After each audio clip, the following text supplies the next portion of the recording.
Hello and welcome to In the Art Scene podcast, a place where creatives share their stories. My name is Galina Marquez, and I have another cool story prepared for you today. So let's get to it.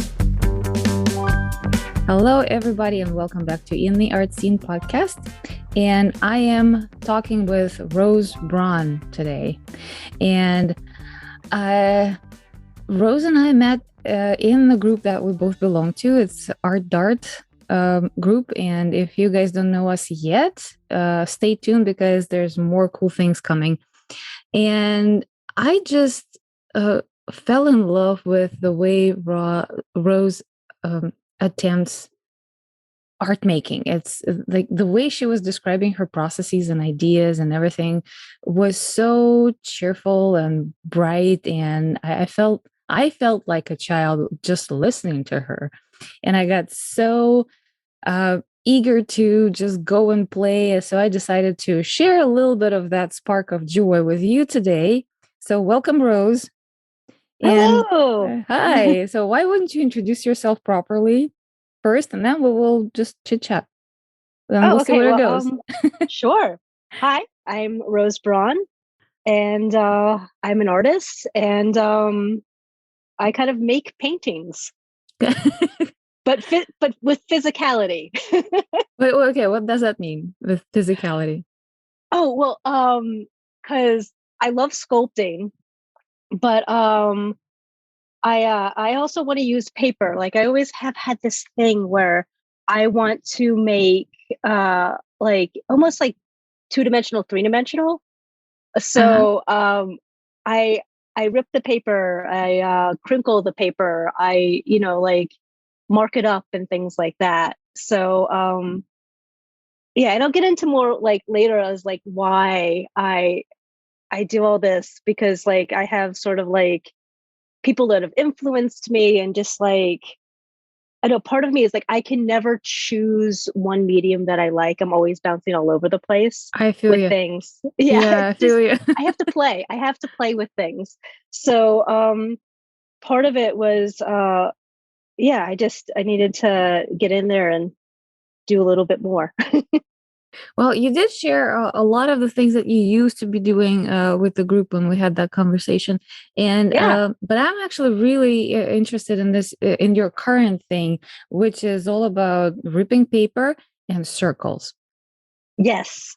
Yeah. So I guess well, let's see. I will say, so as long as I can remember, I've always been making art, right?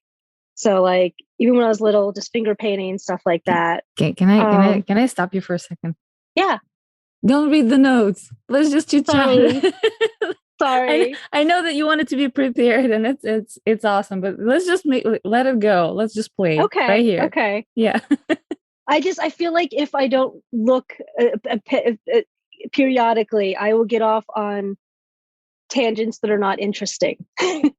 No, that never happened on this podcast. Okay. No, right, and it's even better if we go offside. It's going to be awesome. Okay. Because it always happens this way. Okay. All right. So, all right. Tell me when. Now we're still recording. Okay. Hi. All right. So, part of my influence is that I guess for the past 20 plus years, I worked with this artist named Al Loving. And he's a huge influence as to why I started ripping the paper.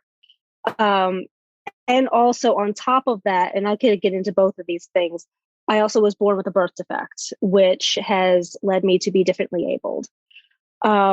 Which just tearing the paper and stuff like that has a certain significance to me about that. I want to get into Al first. Are you okay sharing about like more details? Yeah, totally. Okay. Yeah. I just figured it's should I just talk about Al first and then go into the other thing? Sure. Yes. Okay. So I was kind of working with his estate for like well over 20 years. And he is just on top of being just a phenomenal artist. I got to know him only for a year. I knew him for the last year of his life, and he was just he was just a person that if you asked him about art, he would sit down and give you a world class lecture that was so fascinating. He was just a lovely person to talk to about art and just a lovely human being in general. So he started out doing these very geometric pieces, lots of line and color. And then later he just kind of wanted to get away from the paintbrush. I don't know why he wanted to get away from the paintbrush. If anyone knows, please tell me, because the more I know about Al, like, I'm always learning about him. Yeah, But and for those who doesn't know anything about him, we'll make sure to put some links and some references in the blog yeah, post. So yeah, people can go and please. check that out. Yeah. Yeah, he's great. So he started doing torn canvas. So he would start sewing these just huge, like they would take up, like they were like 30 feet tall. Some of them, they would take Wow. up huge walls. They're amazing. And he would just do things like, I think I saw him once just working with like a broom, just splattering canvas. I remember when I worked with him, we used squeegees to like rub paint and gel over the pieces. And it was just all these really interesting, inventive ways to put ink or paint on canvas. And it was just really fun and playful. And because of the pandemic, it changed my life as it did changed many. And I had to move away from where the estate was located. And now that like I am starting to kind of get back into my art career, because like you said, I have had other art endeavors in the past that I did, but life sometimes gets in the way. And now I feel like I'm finally settled and in a place that I really want to just be with my art again. And I realized I really missed being at this state. It was like being around his work after you've been around something for like 20 plus years, it just becomes so familiar and like almost like home that I was like, I have to work with the same materials. So, and paper was a big one that I was working with because at a certain point, his career shifted to paper. And also, I'm a printmaker. I love working with paper. So, gathered my paper. I got some like acrylic medium, wire, stuff like that. And the first pieces that I started making, I wanted to start with something simple because everything felt so big, felt so heavy. So it was just like the simplest shape I could think of was a circle. So I was just like, let's start with a circle. And then I started noticing as I was working with the paper, painting it, marking it up, that when I put it in the circle, it really let you see the color and see like the texture of the piece. And I really enjoyed that because I love color, I love texture, and I feel like sometimes they get kind of overlooked in work. So I started using those circles, and then I would almost kind of layer them with like EV foam and wire, and they started becoming almost kind of like celestial looking in nature, which I enjoyed very much. But I still didn't know exactly where I was going with it. I was still trying to like there was something that was kind of missing for me. There was something that was just also like physically not working because like things like because I was using EV foam, like things are bending in certain ways that are frustrating, and it's just kind of like you don't want to have like floppy artwork, So I one day I was and also I will say this too. One day I was feeling kind of just kind of crappy. I was having one of my bad days because I am a differently abled person. So basically, I was looking at my paper and I was just like, well, what if I rip it? Like, what would happen then? So I ripped the paper and then I kind of held it back together and it looked like a scar to me. And I thought that was, I don't know, it just kind of delighted me in a way because now I am kind of feel like I'm sculpting with the paper in a sense because like I said before, like I'm ripping things apart and being more physical with them. And also now it has this other meaning to me because I feel like listen, I have to just glance real quick. You're still looking in the notes. I just have to glance because my thoughts are scattered. So everybody, you are my witnesses. She's cheating. My brain is so full of things that it's sort of hard to focus on all of the ideas. Whatever works for you, girl. So, okay, so I'm now excited by this idea of like I am getting away from the brush, I am ripping the paper, I am putting it back together, and it also has this meaning to me because like I said, I'm differently abled. And what that means to me, I was actually talking a little bit earlier about like I feel like I'm taking more ownership, more control of my life, more control of my own choices instead of it's just felt in the past that I've just gone along with the flow and things have just happened. So at a certain point in my life, I kind of felt really ashamed of my differences, which, is heavy.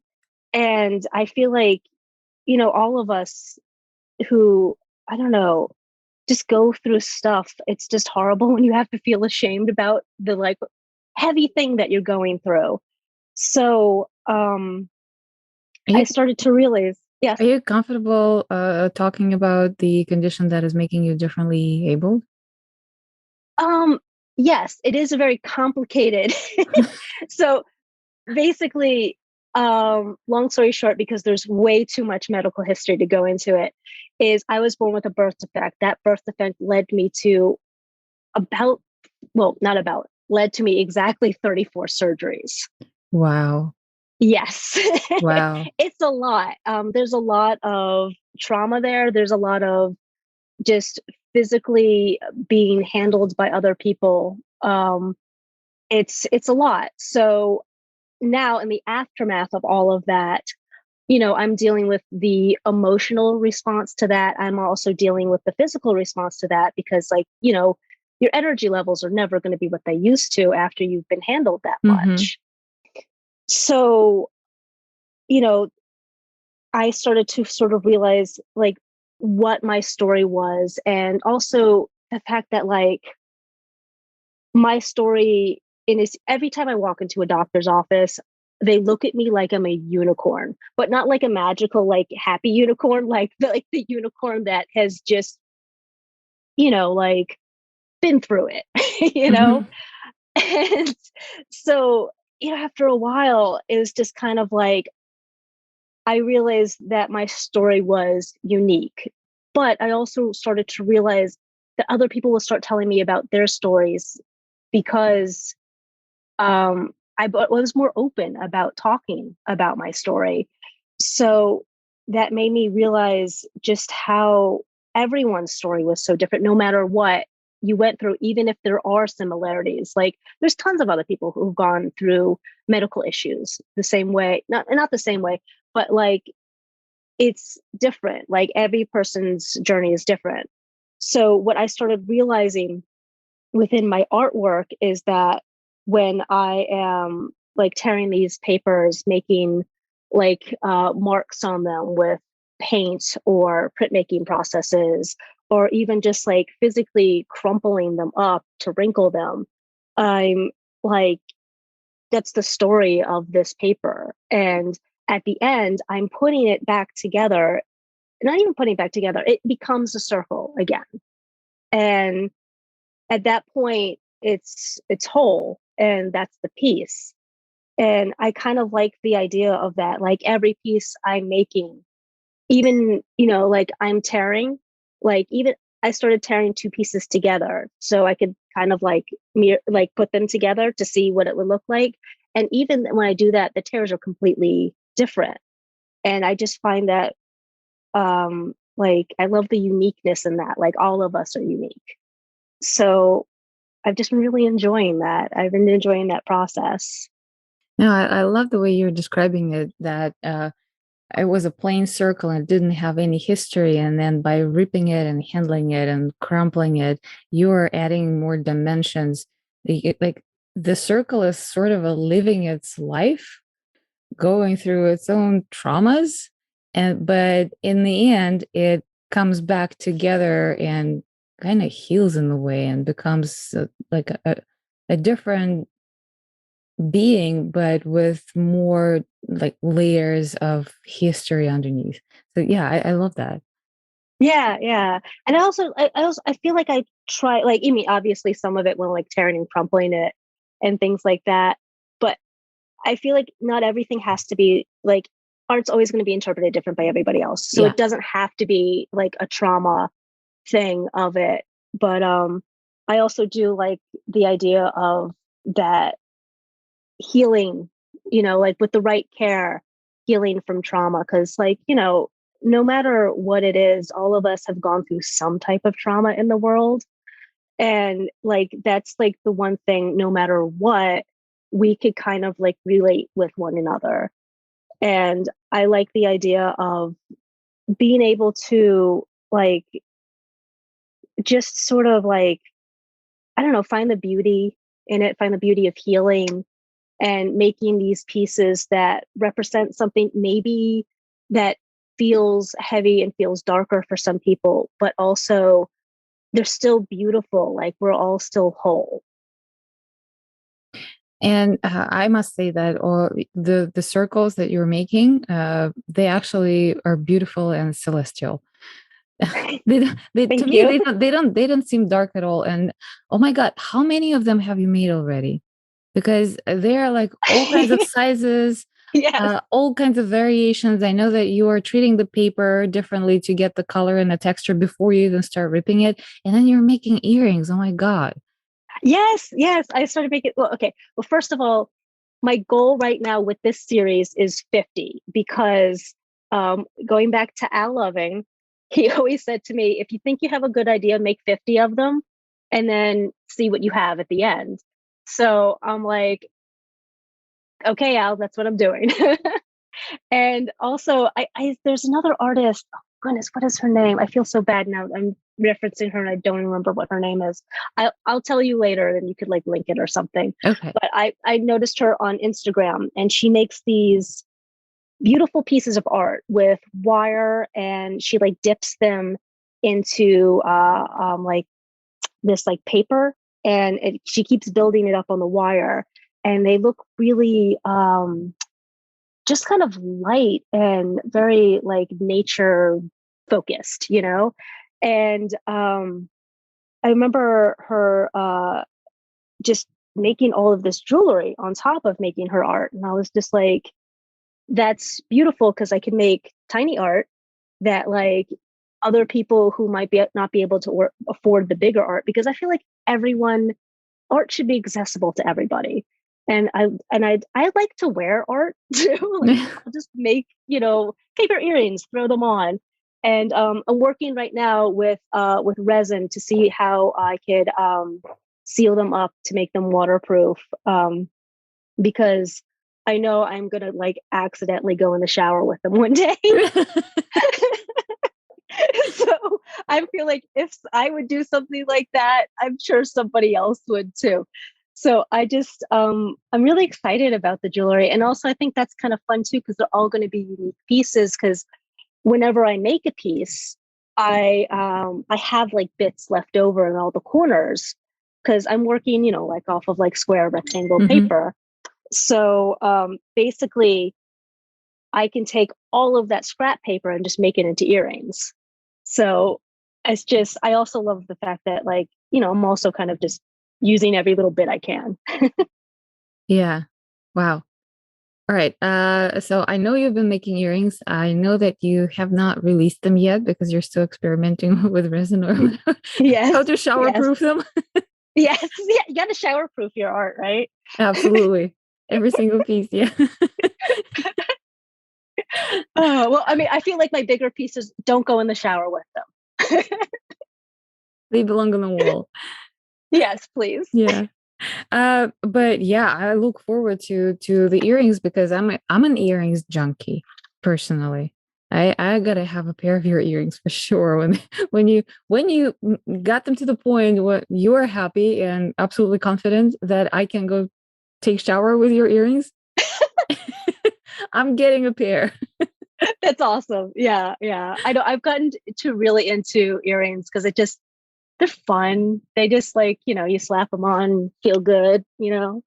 Yeah, and they're also kind of I don't know. I never like wearing things on my neck. I mean, I do sometimes, but the earrings to me feels like they're instantly just change your face and kind of change how you appear in the Yes. world because you can wear something very very tiny and delicate and people will pursue like perceive you as a certain a content kind of a quiet person, and then you wear like a huge red circles or Yeah. like asymmetrical pieces or like long dangles and stuff like that, and it doesn't matter what you wear, like your outfit doesn't matter anymore because everything is like right here on your face. Yeah, Yeah. absolutely.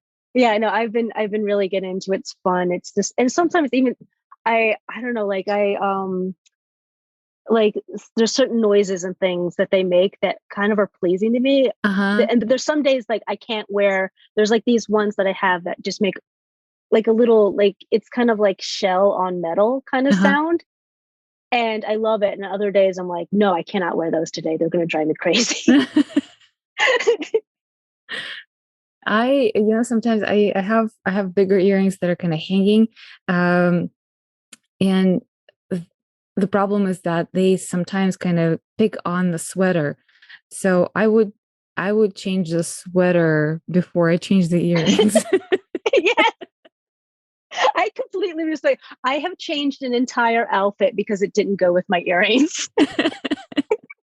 It's funny when I always try to like pick out my outfit the day before I go to work because I'm not a morning person. So I will literally pick out my earrings and then pick the whole outfit. That's the way to do it. Yep. All right. So you mentioned that you're going to work, so you're not a full-time artist. No, nope, not yet. Not yet. Okay.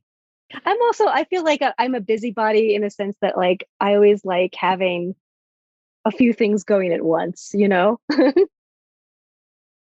So, Yeah. but what I'm doing now, if that's what Uh-huh. you're asking, is I'm an education coordinator for the Tri County Arts Council in Nice. Olean, New York. Which is it's nice to not only be an artist but get to work in like an artist space and work with other artists. It's just been really rewarding. Like I will put together a class and then I can go spy in the class and see what they're doing and making, which is always really it's just fun. It's like energizing to be around other artists and see what they're Yeah. making. Yeah. Well, awesome. Uh, I was going to ask you something else. Um, Now I forgot. I'm having a mom's brain. I have a perfect excuse for having this It moment. is all good. You're doing so many things.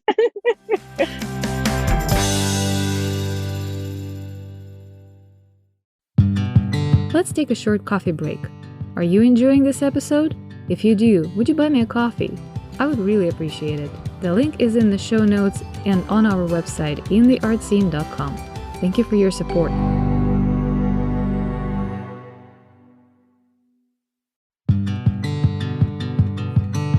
Hey listeners, did I tell you that we have fun merch? Well, we do. Click shop on our website and check it out. We have tees and hoodies, coffee mugs for your paint water, and my personal favorite, a studio apron. We use fun quotes from real artists, our podcast guests.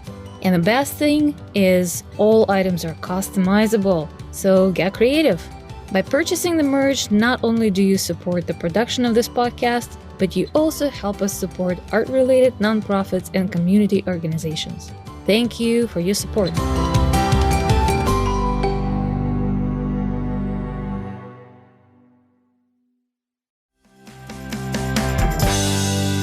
I was going to ask you about your art education and kind of upbringing into the art world. Oh yeah.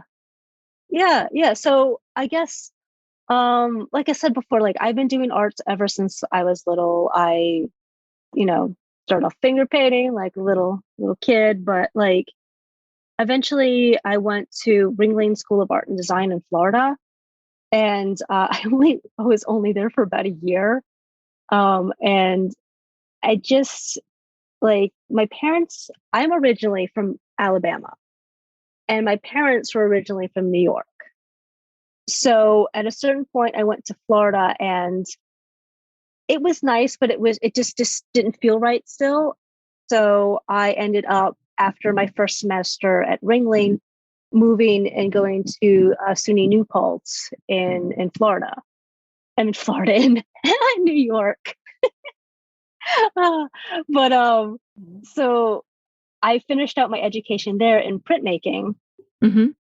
and from there, like I would say, like right when I moved up is sort of like when I started working for Al.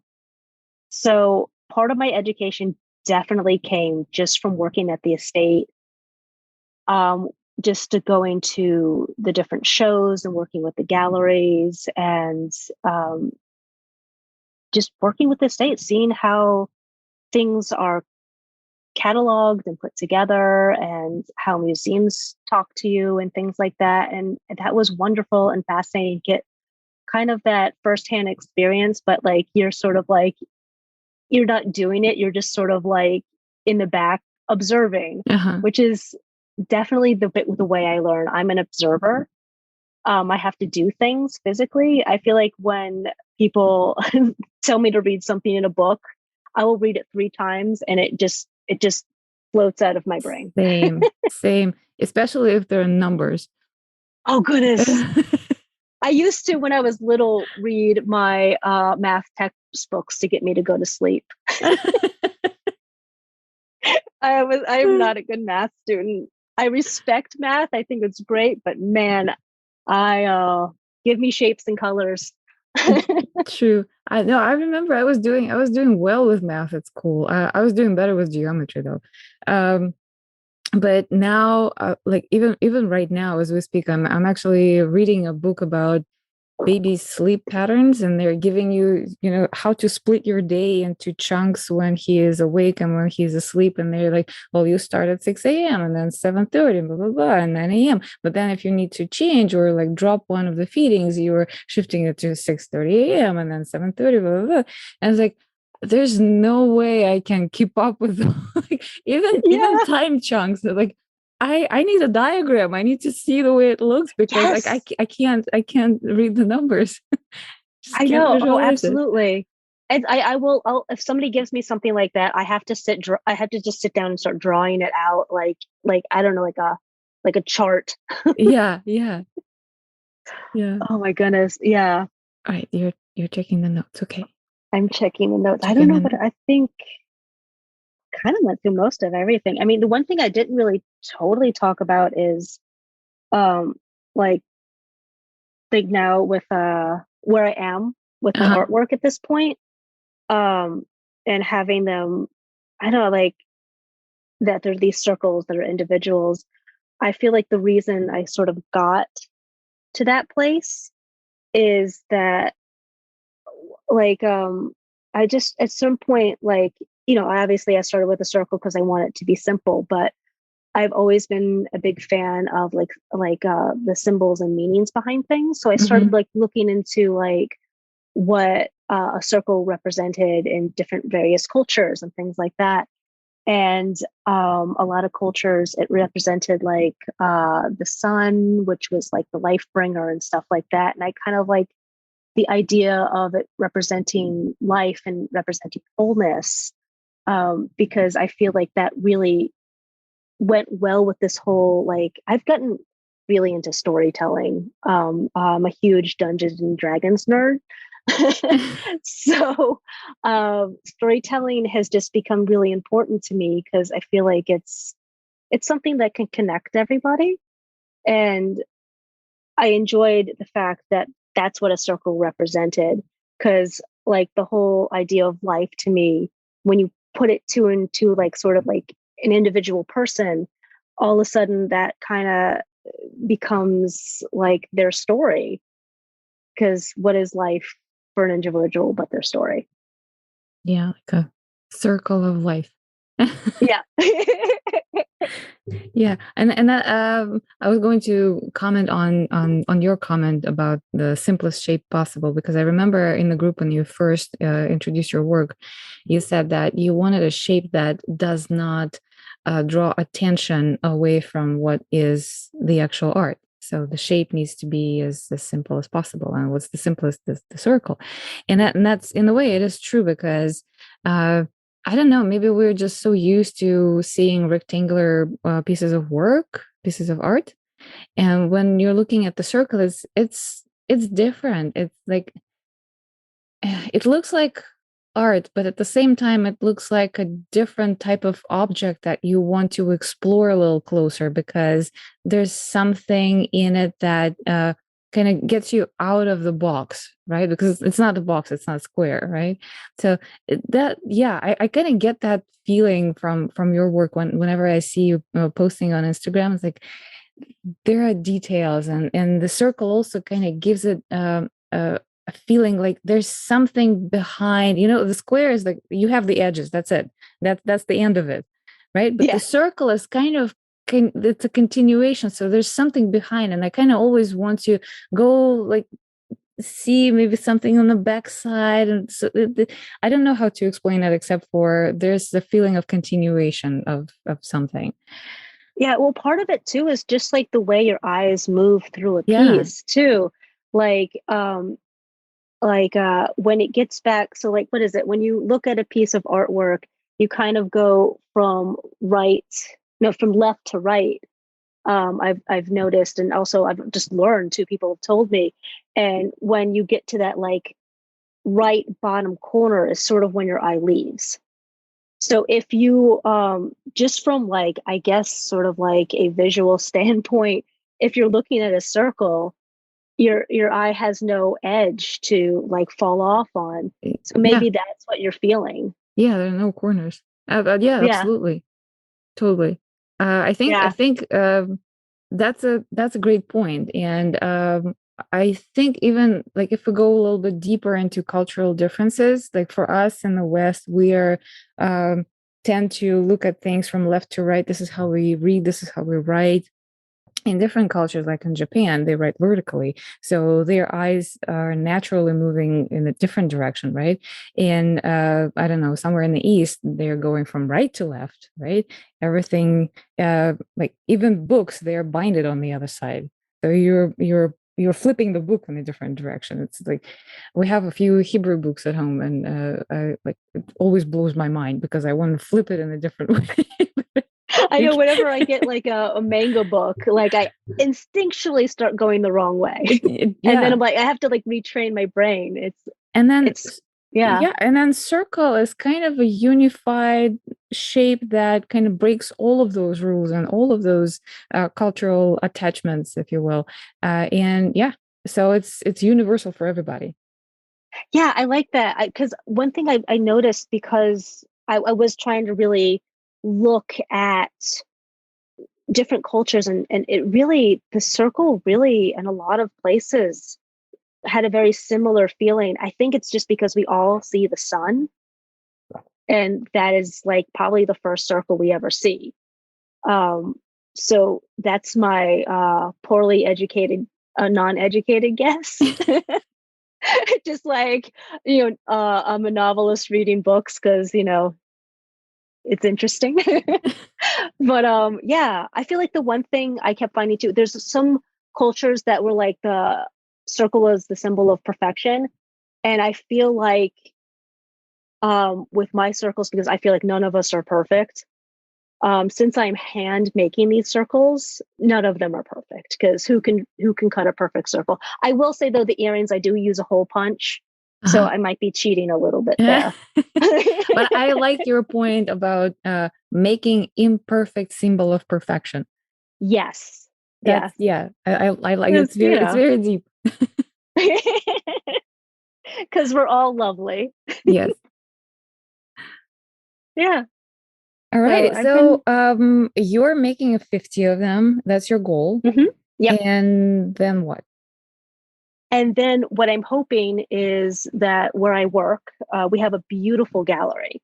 And hopefully that'll be my first show because that'll be serendipitous of like, where I work, and then I could just exist with my artwork for about a month in like a cute little fancy gallery.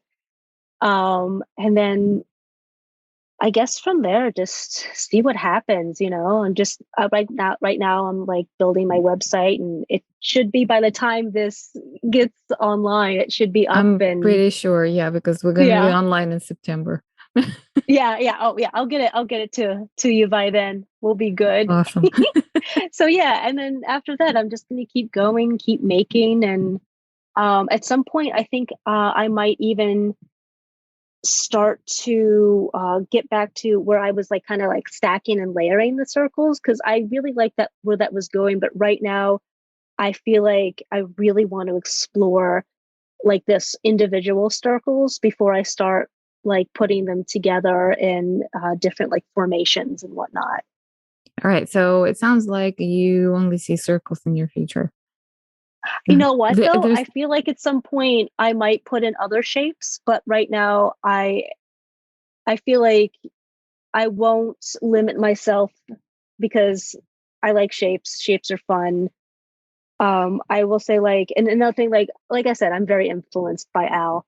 Um, his early works were just cubes, and then he started like making these just geometric shapes with spirals and weaves. Like he would weave the paper together, and he would have ovals. It's funny. I don't think he ever used circles. Now that I'm thinking about it, ah, but he used a lot of different shapes and spirals, and it just started to put all of them together. And I feel like at some point, like it might be fun to put different shapes together, especially like I said, I'm a Dungeons and Dragons nerd, and I really love dice. I have all different types of shapes.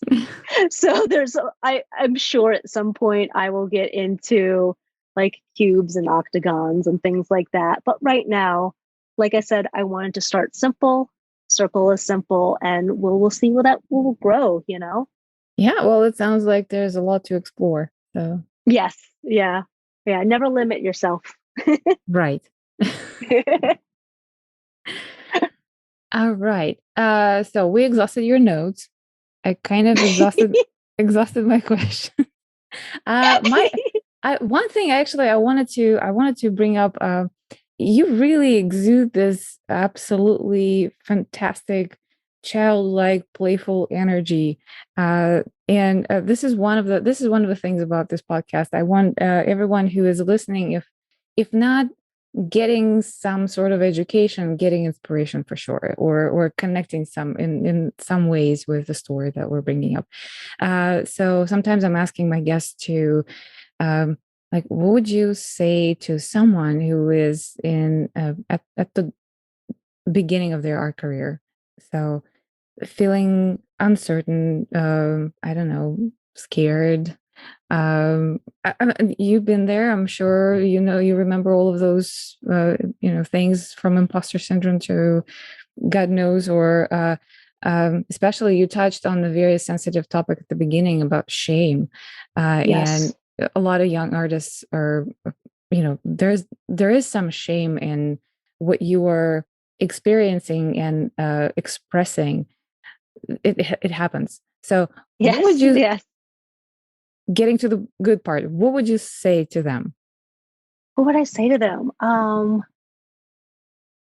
I would say, even okay, so I feel like even now I have days where I will try to make things, and that will be a bust day. Everything I make will look bad. Things sometimes won't work, especially if you're a printmaker. Some days the print gods are not smiling upon you. Things are not going to look good. But the thing of it is like you can't let that deter you, because there's going to be another day, there's going to be better energy, and just keep making, keep doing. And also just sometimes just try to have fun with it. Like there's days where, like I said, like if things aren't working, and I can't make something that I enjoy, and then I will actually try to like shift my focus to um I don't know, sometimes like just to keep my hands moving, like I'll do some like knitting or something, or rather like loom knitting, or like I'll just make a collage. Like I've had times where like I've sat down with my friends with a pile of magazines and we've just collaged. And just to kind of get those creative juices flowing again. So if you do get in a rut, you don't have to just be like, if I don't make my art, I can't do anything. There's tons of other ways to get your creative juices flowing again. So then you could sit down and make your art. Like one thing, like I know I mentioned Al a lot, but like I said, he was a huge influence. One thing he said to me when I was very early in my art career is that he said that just be inventive. And he said like half the battle sometimes for him was just getting them to hang on the wall. So that would, I guess that would be my advice. Just don't give up on yourself. That's a great advice. And yeah, don't get stuck in one thing, right? Yeah, Yeah, go explore absolutely. something else. Yeah, because you don't like I said, like I am totally in the world of circles right now, but by no means do I have to hold myself to circles for my entire career. One thing about circles that I did not ask, but I remember we were talking about it in the group meeting. When you're ripping them and kind of putting them together and creating those scars and different lines, you were thinking about enhancing them some in some ways with Oh maybe yeah. metallic, or like even like to bring them even more on the surface to make them a focal point of the whole thing, because and I think we were talking about celebrating imperfections, celebrating like imperfections in your body and your personality, because again, your circles are uh, an allegory of any human being, right? Yeah, yeah, absolutely. I feel like, well, first of all, besides just loving color and texture, I like shiny objects. I like shininess. I love metallic. So part of it was just I wanted to, like, the first time I ever ripped the paper, and I kind of actually put tinfoil behind it to like sort of accentuate it. Tinfoil, trying to get that to glue to paper, I would not recommend. It is very difficult. So that was the one and only tinfoil one I ever did. But the next one that I did like sort of this pearlescent sort of like paint. Mhm.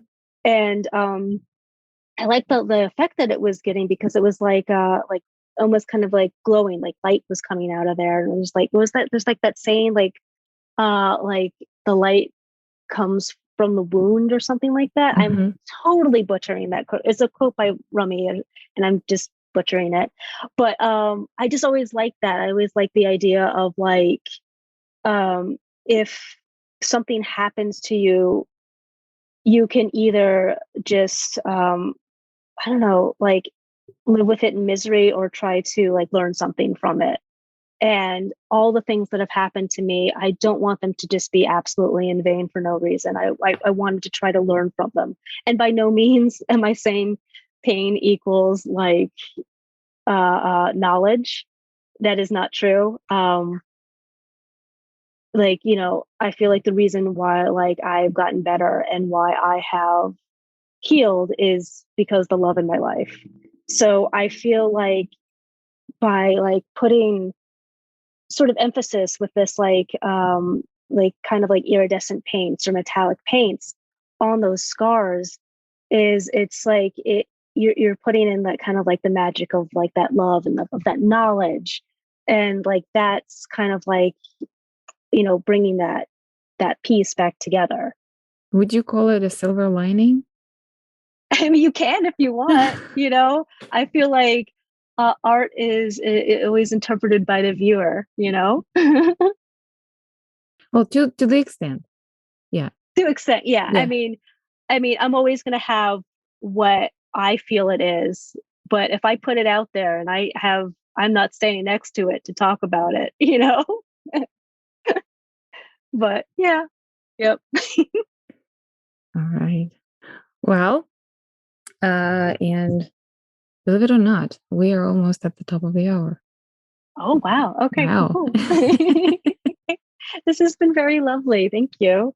Thank you so much. I'm so glad that we had a chance to connect. And uh, I have a crazy schedule right now, and I know that you are very busy too. Yeah. But I really like from the moment when you were introducing your work to us, I knew that I got to bring it to the podcast because this is something that needs to be shared with other people. Mostly, Thank you. yeah, because it's. Um, I don't know. To me, it happens very rarely when you are looking at something because, and it is obvious that there's a deeper meaning behind the piece. And with your work, maybe because it is so simple as just circles ripped apart, uh, or maybe because it's your energy like seeping through it. I have no idea, but it was so loudly speaking of some very important ideas that need to be shared, and also again you're talking about very universal, very deep and very vulnerable ideas about imperfection, about traumas, about scars, about healing yourself, putting yourself together, using all the love you can, and yet you are such a light and bright personality, like it's it's almost surreal, talking to someone like you about topics like trauma. I hope you know what I mean. I confuse many therapists. Yeah, I mean, I guess part of it is just like at a certain point, like, how do I even say this?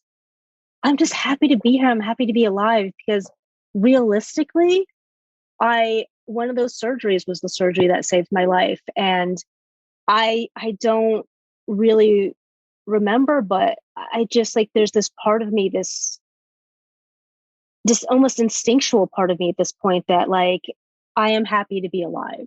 And I know somewhere beneath the surface that I'm lucky to be alive. So I just kind of like no matter how hard it gets, and trust me, I know it gets rough out there for many people.